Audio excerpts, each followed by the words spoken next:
viewers! So ayun, nagbabalik na ako. So matagal po akong walang naging vlog kasi may inaasikaso kami. So ayun po, ako po ulit si Tala and welcome to my YouTube channel. And ayun po ngayon, nandito tayo kay Nanay Leonora para dahil nga po sa mga nakapanood po ng kanyang video na sana naman talagang nakaka-antig po ng puso ang storya ni Nanay Leonora. So may mga nagpadala po sa atin ng pangtulong po sa kanila na makabili po ng gamot ng anak niya po na si Sir Julius. So, iyon po, tara tignan po natin at kamustahin si Nanay Leonora sa bahay nila. So, tara! Dito po bahay nila Nanay Leonora.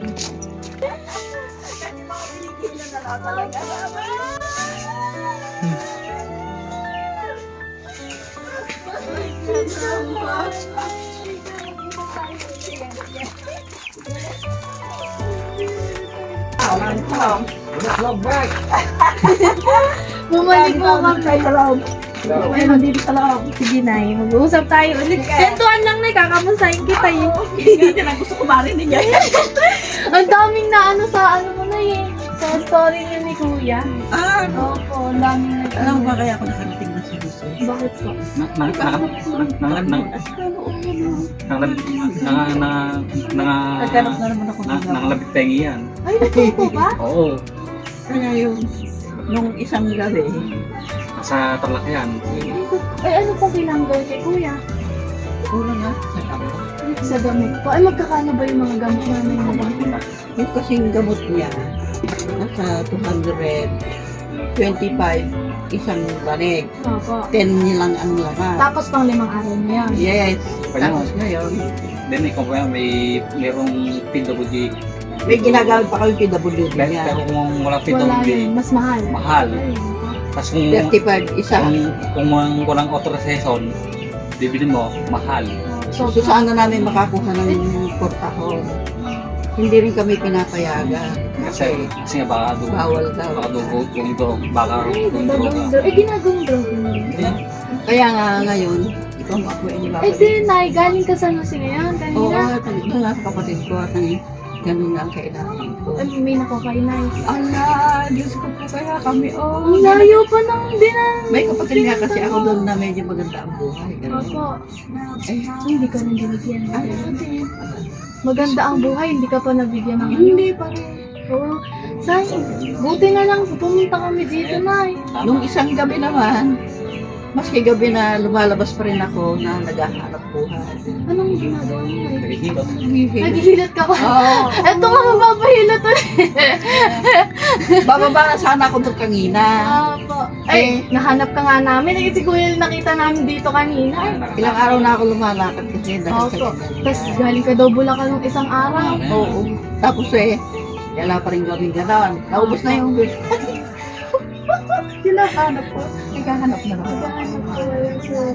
Ay, sila nanay yun. Dito sila kuya, tas ayun, may kwento sila sa atin po na gano'n na ngayon nangyayari. Ang daming nang pinupuntahan ni nanay para lang. So, Nay, eto nga dahil nung nag-vlog ako, di ba? Ang daming nakapanood noon na sponsors ko na taga. Tapos, napanood nga yun na umiiyak ka nga, iniiyak nga din ako habang ine-edit ko yung kalagayan niya po. Tapos, may mga naiyak din po na mga ano doon. Then, Nay, ayun, dumating doon sa ano.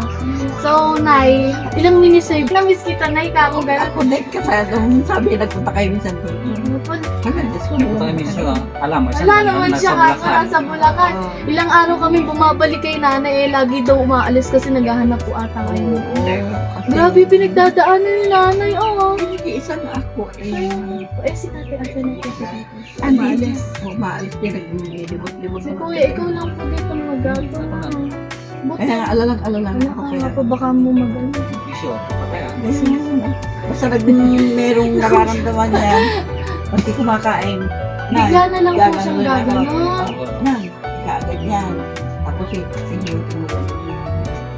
Tapos doon ka na kuya na inaatake ng mga seizure yun. Ano yun na nanginisay sa kuya? Oo, para siyang asong pulo. Parang masok ko. Ano na Kaagad kami yung kamay niya gano'n. Nararamdaman ko, mait buong batawan ko. Kasi Para nauubos na siya ng oxygen. Si Jin po. Kasi yung ulo ko, meron iwa. Parang talagang... Meron siyang sumpong talaga na hindi alam ang oras. Hindi alam kaya hindi ako makalayo. Diyos ko, buti binalik ako. So, pinalik ko din na. So, ayun na. Nasa ano kasi ko na, hindi, nandun kami, iniisip nga din kita kako, nagtatrabaho na naman yung sinanay kako. Hindi na problema na naman yun sa Basta sa yung... pambili ng gamot ni Kuya. Kagabi binigyan naman ako ng 200. Iipunin ko na naman yan. Hindi na kami bibili ng ulam. Basta yung 200 na yung kinakabi ko na Sabi naman. na, sa kanya. Buta, hindi tayo mag-uulam ka ako ikatabi ko. Pwede. Kasi ilan na lang yung gamot mo, kuya. Ha? Ilan na lang. Okay pa mo. Pakita natin ko yung gamot. Na yung reseta kasi nabigay sa akin. Hindi ko na alam kung saan ko Ano nalagay. to? Oo, ay, 6. aanim na lang pala. Ito po yung gamot ni Kuya. Ito yung Levetiracetam. Ayan yung gamot ni Kuya. 6 na lang, so pang 3 araw na lang po Kuya. So bukas, tas na. So kailangan pag meron na yan lang yung gamot mo na iniinom natin. Kasi sabi pang vitamins na conscious. Ay, conscious. Ay, mahal din yata. Oo, mahal. Mahal din. Pagkadalawa na lang, kailangan meron na ako agad Kaya ngayon yung 200 na dito. Hanapan ko na rin ng sakit pa. Kasi ko kinakaya yung mga ano niya. Wala na eh. Meron namang hinihipo ang best na. Kukuhanin ako, mahihiram. Nagbay ka dun sa pagkalayo-layo San Jose. Wala akong nakuha. Yeah! Kahit 5 walang na talaga na. Naiiyak na naman yata sila. Nanay, dito ka na. Sige! Dito ka na. So, ayun. Parang gusto ko na ibigay yung surprise ko kay nanay. Parang gusto ko na ibigay yung surprise ko kay nanay. Eh, bawal din. Bawal. So, bawal daw po maingay. So, kila nanay lang yan. So, eto po. Meron tayong program. Bukas kasi na, may program din ako. Mamimigay naman ako school supplies sa mga bata. 30 students yan, tapos bibigyan ko sila ng school supplies. Bukas na yun. Pero sa barangay lang po namin. Di. Assemble. Kaya ayun. So, ayan sila nanay talaga. Grabe yung pinagdadaanan nila nanay. Umiiyak nila sila. Mahirap talaga ang buhay. So, eto nga po, ang magandang balita para kay nanay. So, gusto ko pong magpasalamat sa lahat po ng tumulong kay nanay na talagang naawa po talaga kay nanay. Kasi yung kalagayan ni nanay, 74 years old na siya. Tapos, ang dami pa po niyang trabaho na kasi iniisip niya po. Kasi paunti-unting kita. Naiipon. Kasi nga nangangarapting nangangarapting Ay, nangangarapit tingin ka. namamalimot. So, kayong dalawa po talaga, parang kahit kayong dalawa po talaga, ang sweet niyo pa rin po sa Kasi kailangan kasi Opo, inay. So, ayun na, may tayo ngayon. Eto na, sobrang thank you po sa nagpadala po na to kasi para kila nanay talaga to. Eto na, Nay, hindi mo na to kailangan magpagot. Dapat hinintay mo pala ako na dumating para hindi ka na nagpunta doon. Ay, alam ko ba kung anong oras ka darating ka? Oo nga po, hindi ko rin po nasabi at kako, marami din kami. Surprise dito kay nanay.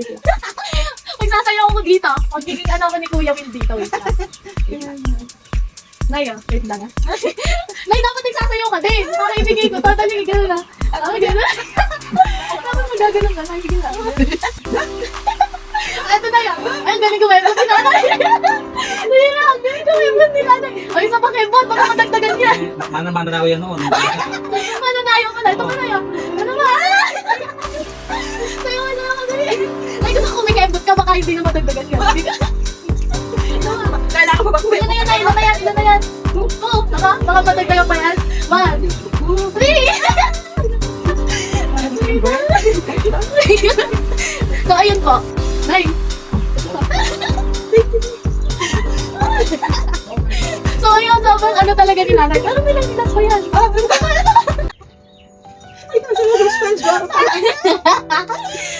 Ayan mo, ito. Di ba, nanay, sabi sa'yo, hintayin mo ako eh. Hindi ko rin alam pa nung oras ko kasi. Opo, ayan. No. Nay, meron ka dyan. 5,000 galing kay Kuya Will. Nay, tago mo yan para sa inyo ni Kuya yan. So, ayun. Kuya, di ba? Ayan po. Ayan. Oh, thank you. Nay, thank you so much po.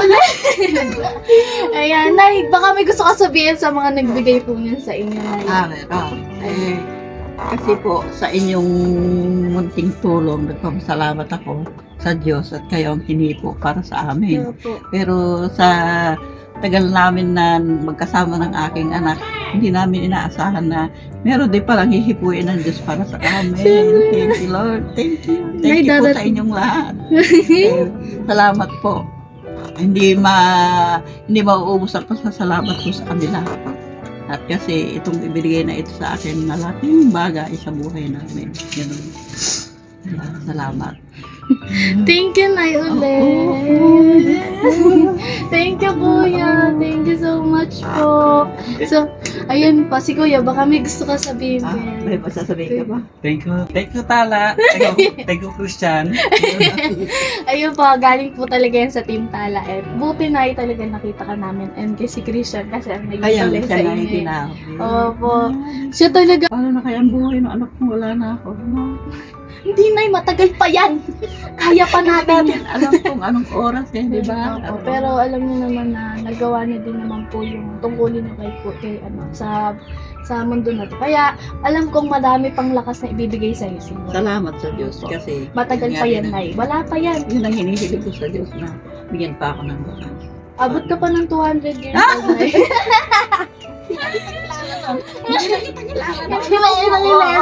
Nagkaano na, nagkawala ng ano. Pero Wala na Nay, yung memorya ko noon. buti nabisita natin si Nanay. Oo nga, buti na nagbalik kayo. Oo, Nay, sabi sa'yo nung isang araw pa kami bumabalik Kaya nga. dito eh. Kaya nga yung gulong-gulo. Hindi na kami nakakapunta dito. Nung isang araw, di namin dito napunta. Nagsabi na wala nga daw po kayo sa Bulacan. Eh, sabi ko, balik na lang tayo pag andito si Nanay. Si Kuya, kanina naman, nalalo naman kayo na eh. Lagi ka man Ayun na, naghahanap doon. ng ano doon na ano. Sa San Jose. Kung saan sabi Totoo yun, Nay, nang gagano'n ka daw. ang nakakalungkot kakabulite. Kaya yung nakumari ko na yun pagpapalain ka ng Diyos ako, ikaw din. Pagpapalain mo. Thank you, Nanay. Sana po talaga. Ayan. Thank you so much, Nanay. Bibisitahin ka namin ulit. Ay, syempre, pag bisita na lang, ganyan. Para makita ko kayo ni Kuya. Si Kuya ulit, si Kuya Julius pa. Oo, Ayun, si Kuya Julius pa siya po, si Kuya Julius. At si Nanay, Lolo Ora. Si Lolo Ora na po. Ayun, si Lolo Leonora. And super bait po talaga nila. And deserve po talaga nila yung natanggap nilang blessings po sa ngayon salamat po. talaga. Salamat. So, dito na po nagtatapos ang vlog, ang part 2 vlog ni Tala kay Lola Leonora, ang storya ni Lola Leonora. Yes. So, ayun, thank you so much for watching my vlog po. And sana, supportahan niyo pa po yung iba kong vlog at sa mga susunod pa po nating projects. Bye-bye po, ako po ulit si Tala. Bye-bye!